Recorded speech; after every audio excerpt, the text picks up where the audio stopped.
तो guys last session में हम लोगों ने बात किया था वेक्टर की।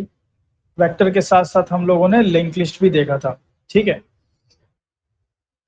अब अगर हम अपनी एक्सेप्शन कलेक्शन हायरार्की को देखें तो लिस्ट ऑलमोस्ट कंप्लीट हो गया हम लोग का, एक स्टैक बचा हुआ है। मैं क्या करता हूँ, इसको कॉपी पेस्ट कर लेता हूँ दोबारा से, ताकि हमको बार बार ऊपर ना जाना पड़े। ये डायग्राम ठीक है। तो इसमें अब हम लोग बात कर लेते हैं स्टैक की, क्योंकि एरे लिस्ट हो गया, लिंक लिस्ट हो गया, वेक्टर हो गया। एरे लिस्ट हम यूज करते हैं सॉर्टिंग वगैरह के लिए, डेटा स्टोर करने के लिए। लिंक लिस्ट हम यूज करते हैं डेटा मैनिपुलेशन के लिए। वेक्टर हम यूज करते हैं जहाँ पे मल्टीपल थ्रेड्स हो, जो आप आगे पढ़ोगे। और स्टैक का यूज अब हम समझते हैं। तो टॉपिक लिखते हैं हम स्टैक। स्टैक जो कलेक्शन है, ठीक है, इसमें ये थोड़ा अलग है array list, link list, vector वगैरह से। ये बिल्कुल ही अलग है। स्टैक में हम बोल सकते हैं कि यहाँ पे बेसिकली ना ये सब काम हम लोग नहीं करेंगे। ये सब जो इसमें होता है इंसर्शन, ऑर्डर एंड ऑल, इन सब की बात हम यहाँ पे नहीं करेंगे। स्टैक का मतलब सिंपल है कि स्टैक सपोर्ट करता है फर्स्ट इन लास्ट आउट। या अगर मैं इसको लिखूं भी, चलो मैं अगर इसको लिख देता हूँ कि इंसर्शन ऑर्डर क्या होगा। अगर आप इसमें इंसर्ट करते हो तो क्या वो प्रिजर्व्ड होगा? तो जाहिर सी बात है कि स्टैक दिखता कुछ ऐसा है, तो ऑर्डर प्रिजर्व होना चाहिए। देखिए स्टैक ऐसा दिखेगा, it is like a bucket, एक सिलिंड्रिकल बकेट आप इसको बोल सकते हो। ये आपका स्टैक है, ठीक है। अब स्टैक एक ऐसा डेटा स्टोरेज या ऐसा डेटा स्ट्रक्चर है, या जावा में बोलूं कि एक ऐसा कलेक्शन है, ठीक है, जो आपके डेटा को सिलिंड्रिकल लाइक स्ट्रक्चर में स्टोर करता है। ठीक है, इसमें क्या होता है कि पहला डेटा जब हम स्टोर करते हैं, इसमें स्टोर करने को हम बोलते हैं पुश करना। तो अगर मैं डेटा अंदर डालता हूं इसमें, ठीक है, तो इसको हम बोलेंगे कि हम इसमें पुश कर रहे हैं। ठीक है, और इसके अंदर से अगर डेटा हम निकालते हैं तो इसको क्या बोलते हैं? पॉप। हाँ, तो यहाँ पे डेटा, ये एक ऐसा डेटा स्ट्रक्चर या एक ऐसा कलेक्शन है जो पुश एंड पॉप ऑपरेशन को सपोर्ट करता है। इसी को हम बोलते हैं स्टैक। ठीक है, स्टैक में होता क्या है कि एक डेटा अगर आपने मान लीजिए स्टोर कर दिया, सपोज एक डेटा ये है, आपने स्टोर कर दिया, तो अब जो अगला डेटा होगा वो इसके ऊपर ही आ सकता है, इसके नीचे नहीं आ सकता। तो इस तरह से डेटा स्टोर होता जाएगा, फिर दूसरा यहाँ पे आ जाएगा, ठीक है, फिर तीसरा यहाँ पे आ जाएगा, कुछ इस तरह। तो अगर नंबरिंग देखा जाए तो सबसे पहले ये वाला आया, फिर ये वाला आया, फिर ये वाला आया। ठीक है, तो अगर ऑर्डर देखोगे तो जिस ऑर्डर में हम डाल रहे हैं उसी ऑर्डर में डेटा हमें दिखेगा। तो आप ऑर्डर बोल सकते हो कि इंसर्शन ऑर्डर हमारा प्रिजर्व्ड होता है, जिसमें बेसिकली, हाँ चलो ठीक है, प्रिजर्व्ड होता है। क्या यहाँ पे इंडेक्स वाइज ऑपरेशन हो सकता है? मतलब इंडेक्स वाइज ऑपरेशन मतलब कि अगर मेरे को डेटा रीड करना है तो क्या मैं सेकंड वाला रीड कर सकता हूँ? क्या मेरे को डेटा डिलीट करना है तो क्या मैं सेकंड वाला डिलीट कर सकता हूँ अपने चॉइस से? नहीं कर सकते। इसमें जो भी ऑपरेशन होगा स्टैक में, मान लो आपने 1000 डेटा इंसर्ट कर दिया, अब जो भी ऑपरेशन परफॉर्म होगा स्टैक पे वो हमेशा टॉप एलिमेंट पे होगा, जिसको हम लोग बोलते हैं पीक एलिमेंट। ठीक है, तो जो भी ऑपरेशन, चाहे रीड हो, चाहे डिलीट हो, ठीक है, जो भी ऑपरेशन परफॉर्म होगा वो हमेशा पीक एलिमेंट पे होगा। ठीक है, ऐसा नहीं होगा कि आप इंडेक्स वाइज आप पहले वाले को डिलीट कर दें या दूसरे वाले को डिलीट कर दें, जो भी होगा टॉप वाले पे होगा। तो हम बोल सकते हैं कि इंडेक्स वाइज ऑपरेशन यहाँ पे नहीं होता, नो। ठीक है, क्या यहाँ पे डुप्लीकेट एलिमेंट हो सकते हैं? यस, हो सकते हैं। ठीक है, क्या रैंडम ऑपरेशन हो सकता है? Index wise operation, random operation almost एक ही चीज हो गई। ठीक है, तो रैंडमली हम कोई सा भी रीड वगैरह नहीं कर सकते, तो रैंडम ऑपरेशन भी नो होगा। ठीक है, या इसको मैं हटा ही देता हूँ, इंडेक्स वाइज में रैंडम आ ही जाएगा। क्या नल अलाउड होता है? यस अलाउड होता है। ठीक है, इतनी चीजें स्टैक के बारे में आप ध्यान रखें। बाकी स्टैक नॉन सिंक्रोनाइज्ड होगा, पूरे कलेक्शन में सिर्फ वेक्टर सिंक्रोनाइज्ड है, तो मैं लिख नहीं रहा हूँ नॉन सिंक्रोनाइज्ड। ठीक है, आप वो एक मतलब अंडरस्टूड बात है कि वेक्टर के अलावा जितने भी कलेक्शन है वो सारे नॉन सिंक्रोनाइज्ड हैं। तो इंसर्शन ऑर्डर प्रिजर्व्ड है, इंडेक्स वाइज ऑपरेशन होता नहीं है, बाकी डुप्लीकेट और नल अलाउड होता है। अब इसका यूज क्या है भाई स्टैक का? स्टैक हम यूज करते हैं जब हमें फर्स्ट इन लास्ट आउट चाहिए होता है, या मुझे लास्ट इन फर्स्ट आउट का फीचर चाहिए होता है, तब हम स्टैक को यूज करते हैं। मतलब मेरे पास कुछ डेटा है, मैं उसको स्टोर करना चाहता हूँ, बट मैं ये चाहता हूं कि मैं जो सबसे पहले स्टोर करूं वो सबसे आखिर में रीड हो, और जो सबसे आखिर में स्टोर वो सबसे पहले रीड हो। अगर ऐसा आप चाहते हैं तो आप यूज करेंगे स्टैक को। बहुत सारे इसके रियल टाइम एग्जांपल हैं। एक एग्जांपल तो हम लोग जावा में ही देखे हैं। जावा में एक्टिवेशन रिकॉर्ड कहाँ स्टोर होता है? स्टैक एरिया में। स्टैक में। स्टैक में। क्यों स्टैक में होता है?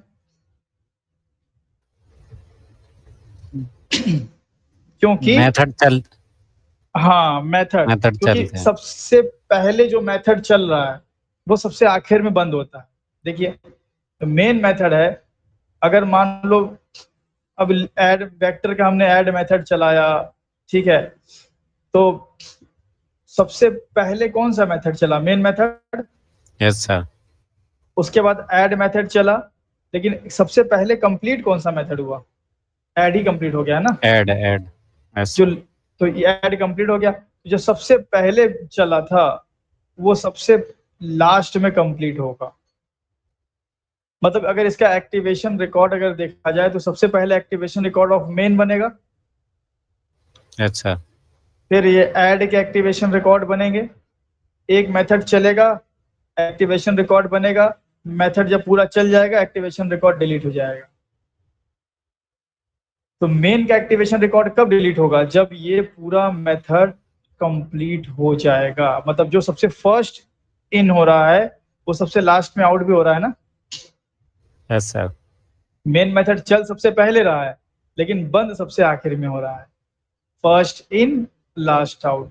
इसी तरह एक एग्जाम, ये हमने बताया हुआ है ना, इसलिए मैंने थोड़ा जल्दी बता दिया।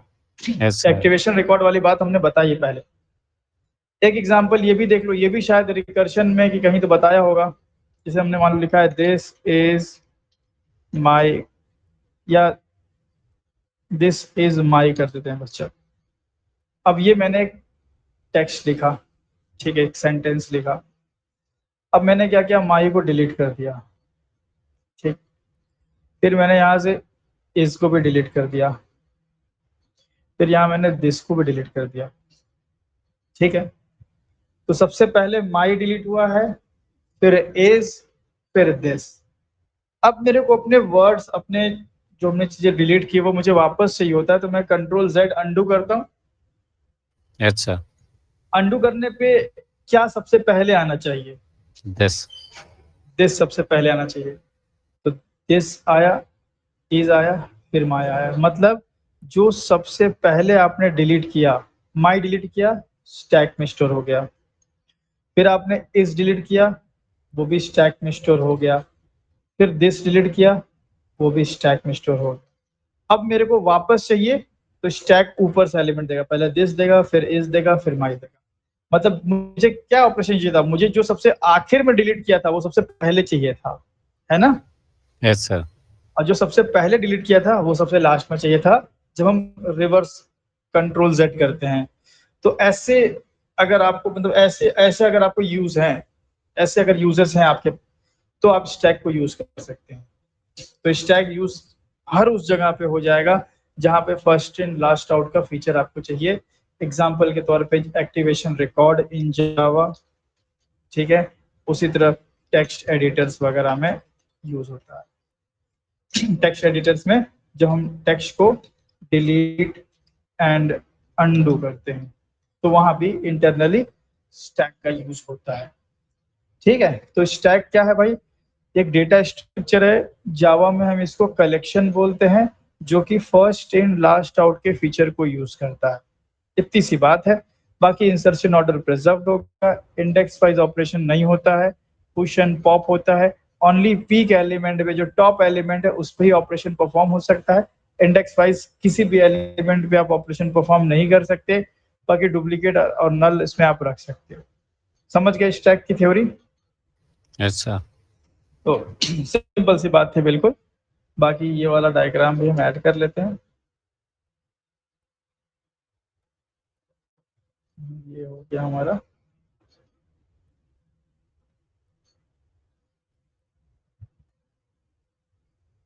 ठीक है, इतना हो गया।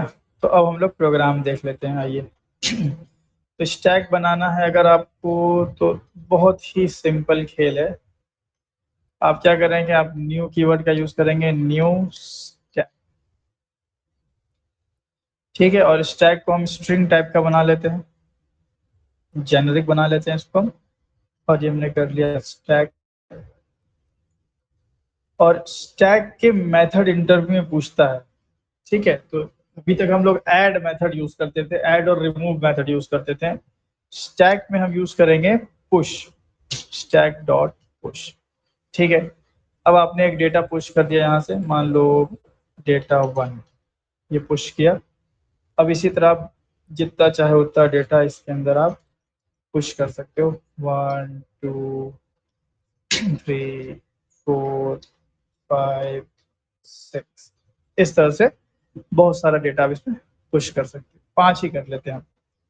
एंड देन आप इसको प्रिंट कर सकते हो कुछ इस तरीके से, स्टैक। ठीक है, और हमने यहाँ पे रन किया तो देखिए हमें डेटा 1 से लेके पूरा 5 तक मिल रहा है। अब चूंकि इसमें इंडेक्स नहीं होता, ठीक है, तो आप ऐसा नहीं कर सकते कि stack dot gate, stack dot get method तो कोई स्टैक का है ही नहीं ना, ये वेक्टर का मेथड है। Yes sir. क्योंकि स्टैक वेक्टर की चाइल्ड है, तो ये मेथड दिख रहा है दिख रहा है, बट आपको पास स्टैक का कोई मेथड यहाँ पे नहीं मिलेगा। तो स्टैक के पास कोई गेट मेथड नहीं है। सो कोई गेट मेथड भी नहीं है इसके पास। इसको इटरेट कैसे किया जाए? तो अगर आप स्टैक में इटरेटर देखोगे तो इटरेटर भी नहीं है, देखो सब ऊपर से लेना पड़ेगा आपको। वेक्टर वगैरह का आप यहाँ पे यूज कर सकते हो, इटरेटर वगैरह। ठीक है, बाकी स्टैक में आप अगर कोई भी डेटा अगर मान लो पुश करना चाहते हो तो पुश मेथड यूज करोगे, लेकिन कोई डेटा मान लो निकालना चाहते हो तो कौन सा मेथड होगा? पॉप। पॉप। हाँ, स्टैक में आप पॉप यूज कर लेंगे, सिंपल। और पॉप यूज करने के बाद आप अगर अपने स्टैक को प्रिंट करोगे तो आप देखोगे कि टॉप एलिमेंट जाएगा। तो इनमें से बताइए कौन जाएगा? डेटा 5। 5। हाँ, ये दिख रहा है 1 ऊपर है, पर 1 ऊपर नहीं होगा ना। यस ये सर। पुश हुआ, सबसे नीचे ये गया, फिर उसके ऊपर 2, फिर उसके ऊपर 3, सो ऑन, सबसे टॉप पे 5 होगा। तो पॉप करने से ये डेटा 5 गायब हो जाएगा। ठीक है, इसी तरह इसका एक मेथड होता है peak, stack dot peak. Peak method क्या करता है, आपको आपको टॉप एलिमेंट प्रोवाइड करता है, बट रिमूव नहीं करता, ध्यान दीजिएगा। पॉप मेथड रिमूव कर देता है, पीक मेथड रिमूव नहीं करेगा। तो अगर मैं पीक को प्रिंट कर लूं और उसके बाद स्टैक को अगेन प्रिंट करूं, तो आप देखेंगे कि डेटा रिमूव नहीं होगा। डेटा 4 पीक ने दिया, बट इसने रिमूव नहीं किया। ठीक है ना? तो ये इस तरह से आप स्टैक का यूज कर सकते हैं। बाकी इसको इटरेट वगैरह करके देख लीजिएगा, आप कोई दिक्कत इसमें नहीं आएगी। तो बिल्कुल सिंपल से इम्प्लीमेंटेशन है। तो एक मिनट ये हटा लेते हैं, वेक्टर और बफर।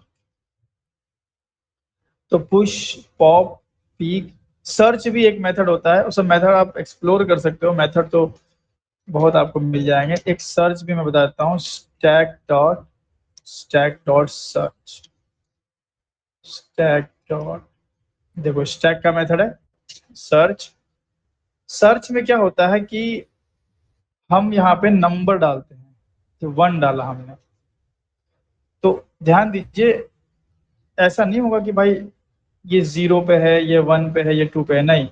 1 डालने का मतलब होगा कि चूंकि इंडेक्स पे काम करता है नहीं ये, तो 1 का मतलब होगा पहला, ये पहला डेटा होगा आपका, टॉप से देखा जाएगा, तो टॉप से पहला डेटा ये है, टॉप से दूसरा ये होगा, एंड तीसरा ये होगा। तो अगर मैं सर्च करूं 1 डाल के, तो हमें 1 मिनट, सॉरी 1 नहीं डालेंगे यार, हम एलिमेंट डालेंगे ना। मान लो हम डाल दे इसमें, टॉप पे कौन सा होगा अभी, डेटा 4। 4 yes sir. हाँ, तो डेटा 4 होगा ना, क्योंकि 5 तो रिमूव हो चुका है। ठीक है, तो हमें 1 मिलना चाहिए। अब वहीं अगर हम डेटा 3 डालें तो 2 मिलना चाहिए, डेटा 3 डालें तो 2 मिलना चाहिए। ठीक है, समझ गया ना, मतलब ये अच्छा वाला डेटा डाला तो 1 2 3, तो इस तरह से नंबरिंग देगा आपके, टॉप से नंबरिंग काउंट करके देगा। और ऐसा कोई एलिमेंट डाल दिया आपने जो एग्जिस्ट ही नहीं करता, तो उस केस में आपको -1 मिलेगा कि भाई हाई नहीं। तो ये ध्यान रखिएगा, एक मेथड ये भी सर्चिंग के लिए काम आ जाता है, बता देता है कि भाई स्टैक में इतनी गहराई में आपका डेटा है। ठीक है, चलो ये उठा लिया हमने। हालांकि इंटरव्यू में मेन मेथड वगैरह पूछता है स्टैक के, ज्यादा चीजें तो प्रोग्राम वगैरह जो होता है ना, वो मैप ऐप में बनवाता है, या कंपैरेबल कंपैरेटर, ये सब क्वेश्चन ज्यादा पूछता है। ठीक है, तो इस तरह से हम लोगों ने अपना एक इंटरफेस कंप्लीट किया यहाँ पे। ठीक है, एरे लिस्ट हो गया, लिंक लिस्ट हो गया, वेक्टर हो गया, स्टैक हो गया, तो ये पार्ट हम लोग का चूंकि कंप्लीट हो गया। अब हम लोग कहीं भी मूव ऑन कर सकते हैं, क्यू भी पढ़ सकते हैं, सेट भी पढ़ सकते हैं। तो आइए क्यू शुरू कर लेते हैं पहले। चल, हेडिंग डालते हैं हम लोग Q, Q U E U ई। क्यू में हम लोग को क्या क्या पढ़ना है, अगर देखा जाए यहाँ पे हायरार्की में, तो एक प्रायोरिटी क्यू और एरे डी। ठीक है, हालांकि क्यू में मैं आपको बता देता हूँ कि करना क्या क्या है। एक पहले क्यू में तो हमें क्यू बनाना सीखना है, कि भाई क्यू कैसे बनता है। क्यू भी क्या होता है, एक तरह का डेटा स्ट्रक्चर होता है। ठीक है, क्यू नाम की हमारे पास कोई क्लास नहीं है, पर इंटरफेस तो है ना क्यू। तो एक हम क्यू बनाना सीखेंगे, दूसरा हम सीखेंगे डी क्यू बनाना।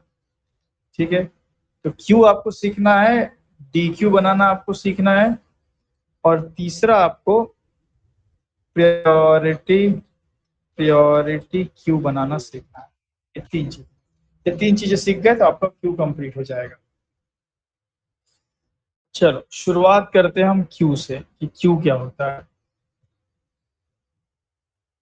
तो क्यू एक ऐसा डेटा स्ट्रक्चर है, एक ऐसा कलेक्शन है जो कि सपोर्ट करता है first in first out. First in first out को सपोर्ट करता है। जैसे स्टैक है, वो फर्स्ट इन लास्ट आउट को सपोर्ट करता है, but Q first in first out, जो पहले आएगा वो पहले जाएगा। मतलब ये कुछ इस तरह का दिखेगा आपका, पाइप जैसा। ठीक है, अब इसमें दो एंड होता है, एक होता है फ्रंट एंड और एक होता है रेयर एंड। ठीक है, तो ये हो गया आपका फ्रंट, ये हो गया फ्रंट, और ये हो गया रेयर। ठीक है, मान लो फ्रंट से आपने कोई डेटा डाला, एक बॉल है, एक डेटा है, तो जाहिर सी बात है कि भाई ये आपने इंसर्ट किया है तो ये यहाँ पे आ जाएगी। फिर आपने एक इंसर्ट किया, ठीक है, वो उसके पीछे होगा। फिर आपने एक इंसर्ट किया तो उसके पीछे होगा। ये कहाँ पे यूज हो सकता है, मान लीजिए कोई आप ऐसा सॉफ्टवेयर बना रहे हैं जहाँ पे मल्टीपल यूजर एक साथ आते हैं, बट आप एक टाइम पे एक ही बंदे को प्रोसेस कर सकते हैं। तो जो रिक्वेस्ट आ रही है उनको आप क्या कर सकते हैं, एक क्यू में डाल सकते हैं और एक एक करके प्रोसेस करते रहिए, है ना। जैसे मान लो कि टिकट बुकिंग वगैरह है। अब 10 लोग एक साथ आ गए, ठीक है, तो आप उनको क्यू में डाल सकते हैं कि पहले जो आया उसको पहले क्यू में डाल दिया तो यहाँ आ जाएगा, फिर जो आया उसको यहाँ डाल दिया, फिर जो आया यहाँ डाल दिया, और एक एक करके उनको प्रोसेस कर सकते हैं। इसी को हम बोलते हैं Q, Q U T U, ठीक है। और क्यू सब होता है हमारा। हाँ, क्या बोल रहे, बोलिए। सिंक्रोनाइज में भी वही होता है ना सर, वो क्या एट क्या अ चीज? Time, one at a time synchronise में भी ये यहाँ पे जैसे आपने सिंक्रोनाइज्ड बताया। में नहीं, देखिए सिंक्रोनाइज्ड और ये बहुत डिफरेंट चीज हो गई। सिंक्रोनाइज में डेटा वगैरह स्टोर नहीं होता है। ये एक ऐसा है कि आप कुछ कुछ डेटा को स्टोर करके रख रहे हो, और सिंक्रोनाइज तो ऐसा हो गया कि आपका दो कोड है, सॉरी एक कोड है, उसको आप एक्सेस करवा रहे हो बारी बारी। तो कोड को बारी बारी एक्सेस करवाना, कभी फिर ये फिर ये फिर ये फिर ये बारी बारी, और डेटा स्टोर करना, इसमें डिफरेंस है ना। Yes sir, yes. हाँ, सिंक्रोनाइजेशन में स्टोरेज वगैरह नहीं होता, वहां पे बस आपका एक मेथड है और उस मेथड को आप बारी बारी एक्सेस करवा रहे हैं, ठीक है। बट ये अलग चीज है, यहाँ पे आपका डेटा प्रॉपर तरीके से स्टोर हो रहा है। अब ऐसे स्टोर हो रहा है कि जो सबसे पहले स्टोर हुआ था वो सबसे पहले बाहर निकलेगा, जो सबसे पहले इन हुआ था वो सबसे पहले आउट होगा। सिंक्रोनाइजेशन में कोई स्टोरेज यूनिट नहीं है, वो तो एक मतलब कह लो कि प्रोसेसिंग का पार्ट है। तो क्यू हमारा हो गया, यहाँ पे मैं लिख देता हूँ भाई कि ये मेरा जो सबसे पहले फर्स्ट इन होगा वो पहले आउट होगा, ठीक है। तो ये हम एक छोटा सा एग्जांपल ऐड कर लेते हैं। बाकी जो बातें हो गई इंडेक्स सपोर्टेड एंड ऑल, वो भी हम लिख देते हैं ये वाला। तो अगर ये ये तो अगर हम शायद सर उसका स्टैक का रिवर्स है। रिवर्स, हाँ बोल सकते हो, हाँ बिल्कुल। नहीं सर। उसमें हाँ, उसमें फर्स्ट इन लास्ट आउट होता है, इसमें फर्स्ट इन फर्स्ट आउट होता है। तो इंसर्शन ऑर्डर यहाँ भी प्रिजर्व्ड है, ठीक है, जैसे डालोगे भाई वैसे ही रहेगा, ऐसा नहीं कि बिखर जाएगा आगे पीछे। इंडेक्स बाय ऑपरेशन होता नहीं है। डुप्लीकेट अलाउड है, यस। नल अलाउड है, यस। बस अंतर यहाँ है, first in first out. First in first out को और कुछ बोल सकते हैं, लास्ट इन लास्ट आउट बोल सकते हैं, यस सर। ठीक है। बाकी अगर इसका यूज देखा जाए रियल टाइम, तो आप कहीं भी यूज कर सकते हो जहां पे फर्स्ट इन फर्स्ट आउट है। एग्जाम्पल के तौर पे टिकट बुकिंग वगैरह में यूज होता है, ठीक है। टिकट वगैरह बुक कर रहे हो आप, तो कई बार ऐसा नहीं होता है कि बोलते हैं कि सर्वर अभी बिजी चल रहा है। Yes sir, like banking application SBI। हाँ, बैंकिंग हमेशा बिजी चलता है। बैंकिंग में भी होता है कि आप कई लोग एक साथ घुस गए तो क्यू में डाल दिया जाता है। और बाकी लंच पे गए हैं सर। बाकी टेलीफोनिक सॉफ्टवेयर भी यूज होता है। इसमें नहीं, आप देखोगे कि सारे उपभोक्ता अभी कॉल पे व्यस्त हैं, सर कृपया पे बने रहें। हाँ सर आपने जो प्रिजर्व्ड लिखा है वो लिनियरिटी को आपने कहा है प्रिजर्व। प्रिजर्व मतलब ये होता है कि हम डेटा इंसर्ट करके प्रिंट करते हैं, तो जो डेटा हम पहले डाले हैं वो पहले होगा। प्रिजर्व मतलब ये हो गया कि मान लो हमने पहले डाला 10, फिर 20, फिर 30, तो ऐसा नहीं होगा कि 10 यहाँ आ जाएगा, 20 यहाँ आ जाएगा, समझ रहे हो, और 30 यहाँ। अगर ऐसा हो गया तो इंसर्शन ऑर्डर प्रिजर्व नहीं है। इसको सर सीक्वेंस मैनर भी तो बोल सकते हैं, हाँ जो सीक्वेंस में डालोगे उसी में निकालो।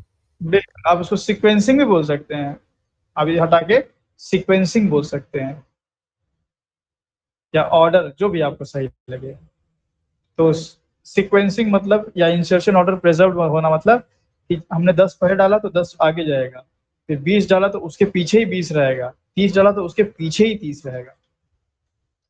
समझे ना कुणाल? सर ये जो तो एरे लिस्ट में भी ना ये सब हो रहा था, लिंक लिस्ट ये सब में भी ना। हाँ, तो हो रहा था ना, हम कब बोले कि नहीं हो रहा था। सर उसमें ये तो नहीं हो सकता सर कि फर्स्ट इन फर्स्ट आउट हाँ, एरे में। फर्स्ट इन फर्स्ट आउट नहीं हो सकता वहां पे, तो बहुत सारी चीजें तो सेम रहेगी ना। ऑर्डर तो प्रिजर्व्ड है, बट एरे लिस्ट में तो ऐसा था ना, कहीं से भी कुछ भी खाइए, ओके सर। किसी भी Yes, इंडेक्स sir. का उठा के पटक दीजिए। यहाँ पे ऐसा नहीं हो रहा ना, यहाँ पे प्रॉपर डिसिप्लिन है। कोई बीच में एंट्री नहीं ले सकता, लाइन से चलो। हाँ, कोई यहाँ पे नहीं बीच में घुसा सकते। एरे लिस्ट में तो हम लोग बीच में बड़ा बड़ा डेटा घुसा देते थे, पूरा पूरा पूरा का पूरा कलेक्शन ही उठा के डाल देते थे। तो समझे ना कुणाल? Okay sir, okay. तो ये मत सोचिए कि भाई, कुणाल नहीं है सर, वो कोई और पूछ रहे हैं। अच्छा कोई और पूछ रहे हैं। ये मत सोचिए कि एक कलेक्शन से दूसरे कलेक्शन पे जाएंगे तो सब कुछ बदलेगा। कुछ चीजें बदलेंगी, है ना, बाकी तो बहुत सारी चीजें सेम ही रहती है। अब एरे लिस्ट लिंक लिस्ट में कितनी चीजें सेम थी? ऑलमोस्ट सब, ऑलमोस्ट ये सभी Yes, सेम sir. था, खाली इंटरनल इम्प्लीमेंटेशन अलग थी। Manipulation, modification. हाँ। तो ये क्यू हो गया। अब क्यू बनेगा कैसे? How to implement queue. Queue बनाया कैसे जाए भाई? क्योंकि क्यू नाम की कोई क्लास नहीं है मेरे पास। तो ठीक है, कोई बात नहीं, क्यू नाम की क्लास नहीं है तो क्यू नाम का इंटरफेस तो है। Yes, अब sir. क्यू का कोई भी इंटरफेस के किसी भी चाइल्ड से आप क्यू बना सकते हैं। प्रायोरिटी क्यू के पास भी क्यू के मेथड की इंप्लीमेंटेशन होगी। क्यू का डीक्यू एरे डीक्यू, तो एरे डीक्यू के पास भी क्यू की इंप्लीमेंटेशन होगी, और लिंक लिस्ट के पास भी क्यू की इंप्लीमेंटेशन। तो हम, आप किसी का भी यूज कर लो, लेकिन हम एरे डीक्यू का यूज कर रहे हैं, ठीक है, एरे डीक्यू। तो how to implement queue? so we can use any implementation class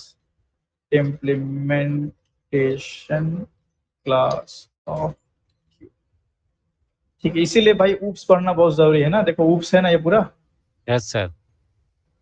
तो कोई भी इम्प्लीमेंटेशन आप क्यू की यूज कर लें। मैं एरे डीक्यू यूज करने वाला हूँ। तो आइए यहाँ पे हम कर रहे हैं ऐसा कुछ इंटरफेस लिख लेते हैं यहाँ पे, queue and queue of string बना लेते हैं, and queue is equal to new array DQ.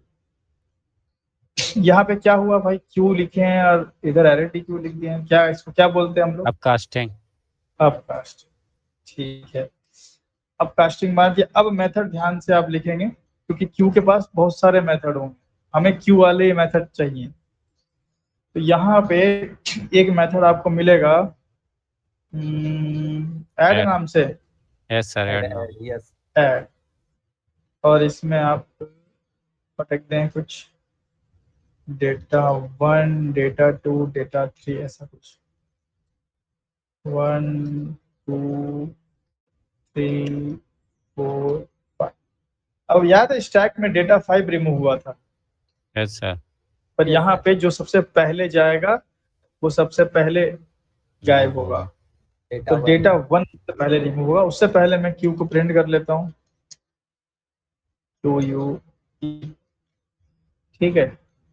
और ये देखिए आप 1 से लेके 5 तक बिल्कुल प्रिजर्व है ना। अगर यही आगे पीछे हो जाता ना तो हम बोलते कि प्रिजर्व नहीं है। Yes, sir. देन अब क्या करते हैं, हम इसको रिमूव करने की कोशिश करते हैं। तो मेथड क्या है? Fall. To you dot. Dot remove.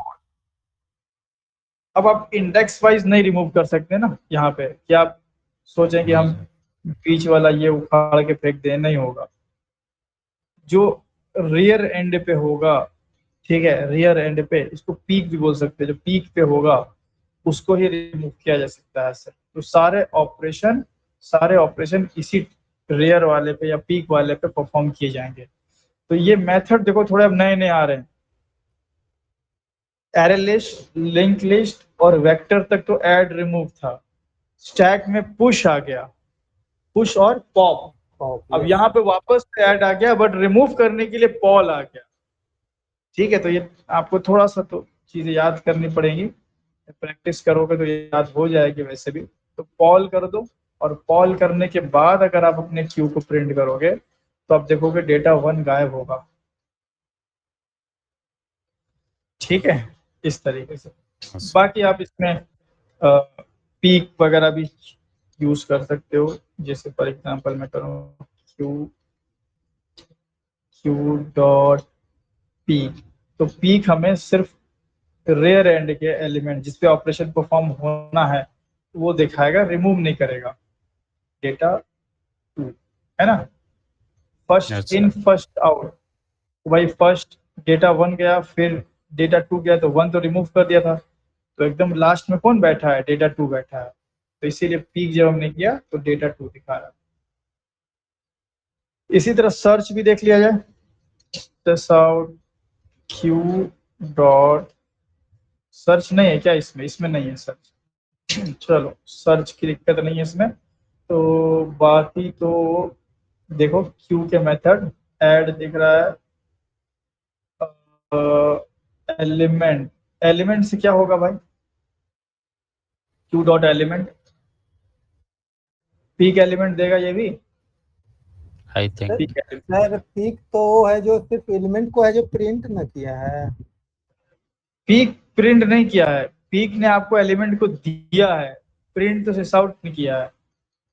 Sir difference फिर क्या होगा पीक और एलिमेंट में, दोनों हाँ भी हाँ टॉप एलिमेंट बताते दे हैं, रहे। समझे ना, पीक हमें एलिमेंट प्रिंट नहीं कर रहा है, पीक आपको रेयर वाले एलिमेंट से प्रोवाइड करेगा। इसमें देखो फर्क ये होता है ना कि अगर एलिमेंट नहीं होता है तो एक में एक्सेप्शन आएगा, एक में नहीं आएगा, ऐसा होता है। जैसे मैं अगर Yes. इसको कमेंट करूं और ये पूरा कमेंट मार दूं, ठीक है, और ये भी कमेंट करूं, ठीक है, और पीक करने की कोशिश करता हूं मैं, तो नल आया, और Yes, इसमें sir. अगर हम करें तो इसमें एक्सेप्शन आना चाहिए, है ना, तो ये फर्क होता है, no Yes, sir. Such element exception. तो अगर आप नल से काम चलाना चाहते हैं तो आप पीक यूज करें, अगर आप चाहते हैं कि एलिमेंट ना हो, हमें एक्सेप्शन मिले, ठीक है, तो आप इसका यूज कर सकते हैं। तो इसको हम अनकमेंट कर देते हैं, ठीक है, और इसको, तो ये सारे हो गए क्यू के मेथड, बाकी आप इनको एक्सप्लोर करें, ठीक है, रन वन करके देख लीजिएगा सारा। तो फर्स्ट इन फर्स्ट आउट, ये ध्यान रखिए, ये पूछ सकता है इंटरव्यू में ना, पीक और एलिमेंट में difference. Yes, sir. Yes, sir. जहां भी देखो कलेक्शन में जहां भी दो मेथड अगर आपको सेम चीज दे रहा है तो ये वाला आप करके देख लेना। मान लो कभी कभी रिमूव के लिए भी मिल जाता है, कहीं मान लो रिमूव मिल गया, कहीं उससे एक और कोई मेथड मिल गया रिमूव, वो भी कर रहा है, दोनों सेम काम कर रहा है, तो यही होगा फिर, एक एलिमेंट होने पे नल या फिर ऐसा कुछ देगा और एक में एक्सेप्शन देगा। Yes, sir. चलिए ये उठा लिया जाए, तो ये हो गया क्यू का इम्प्लीमेंटेशन प्रॉपर। अब बात कर लेते हैं हम लोग डी क्यू। डी क्यू क्या होगा भाई, Interface. D Q, D Q का सीन ऐसा है कि इसमें इंसर्शन ऑर्डर प्रिजर्व्ड है, इंडेक्स वाइज ऑपरेशन है, सब कुछ ठीक है। ये थोड़ा अलग है यार, इसको मैं ऐसे नहीं लिखता, इसको मैं डायग्राम से बताता हूँ आपको। इसमें क्या होता है ना कि ये बिल्कुल क्यू जैसा ही रहेगा, यह है एक तरह का क्यू ही, बट इसमें दोनों साइड से डेटा इंसर्ट या रिमूव हो सकता है, दोनों साइड से, मतलब फ्रंट से डेटा गया, ठीक है, डेटा यहाँ पे आ गया, यहाँ पे, अब अगर रेयर से भी एक डेटा इंसर्ट कर देंगे तो ये इधर खसक जाएगा और एक डेटा यहाँ आ गया, मतलब कि ये वाला जो डेटा है ना, ये इधर से आया है, ये इधर से आया है, ठीक है, और ये जो डेटा है ये वाला इधर से आया है, समझ रहे हैं सीन, Yes, sir. मतलब दोनों साइड से इंसर्ट या रिमूव हो सकता है, इधर से भी इंसर्ट और रिमूव हो सकता है फ्रंट से, और इधर से भी इंसर्ट या रिमूव हो सकता है। तो दोनों साइड से अगर इंसर्ट या रिमूव हो, बाकी होगा first in first out he, but अगर दोनों साइड से इंसर्ट और रिमूव हो तो उसको हम बोलते हैं डी क्यू। तो इसको हम बोलते हैं डी क्यू, दो मुहुआ सांप, हाँ यस सर। दो मुंह रहेगा इसका। तो अब डी क्यू समझिए ध्यान से, बिल्कुल प्रोग्राम इसका, ठीक है। जैसे मान लीजिए अब मैं डी क्यू, अच्छा डी क्यू बनेगा कैसे, पहले तो ये मैं ऐड कर लूं डायग्राम को, डी क्यू। तो अगर आप हायरार्की देखोगे, ठीक है, तो डी क्यू इंटरफेस है, क्लास है नहीं, पर डी क्यू की अच्छा। एक चाइल्ड भी तो है, दो चाइल्ड, दो सॉरी, है। लिंक लिस्ट और एरे डी क्यू। तो एरे डी क्यू से ही हम बनाएंगे। तो यहाँ पे आप लिंक लिस्ट से बना के देख लेना, कोई दिक्कत नहीं होगी, बन जाएगा बिल्कुल, मेथड सारे सेम ही रहेंगे। How to implement deque, तो we can use any implementation class of deque interface. तो डी क्यू इंटरफेस की कोई भी implementation class, either link list या एरे डी क्यू आप यूज करके आप डी क्यू बना सकते हो। तो डी क्यू अगर बनाना है तो हम यूज करने वाले हैं एरे डी क्यू। तो एरे डी क्यू, और यहाँ पे हम कर लेते हैं D Q.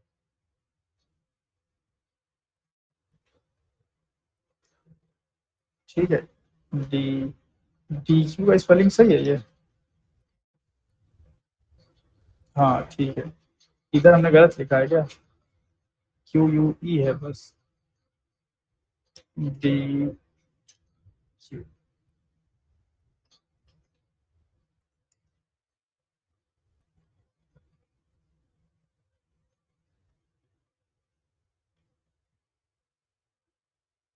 D Q U E.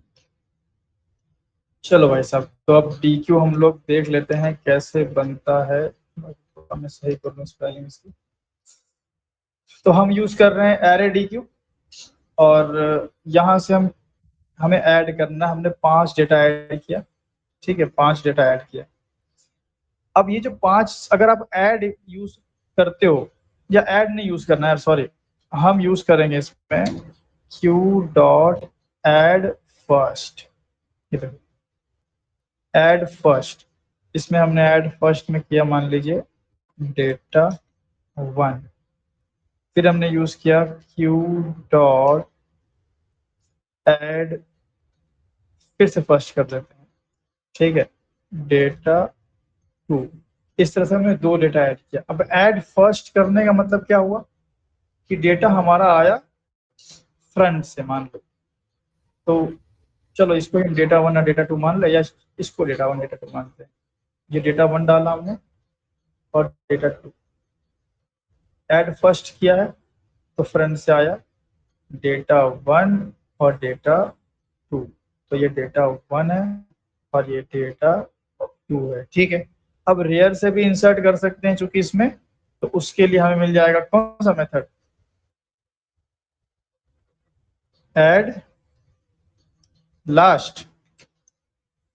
Yes sir, at last. अब यहाँ पे हम कर लेते हैं, मान लो डेटा 3 है ना, और एक और लास्ट कर लेते हैं डेटा 4, ठीक है, डेटा 4।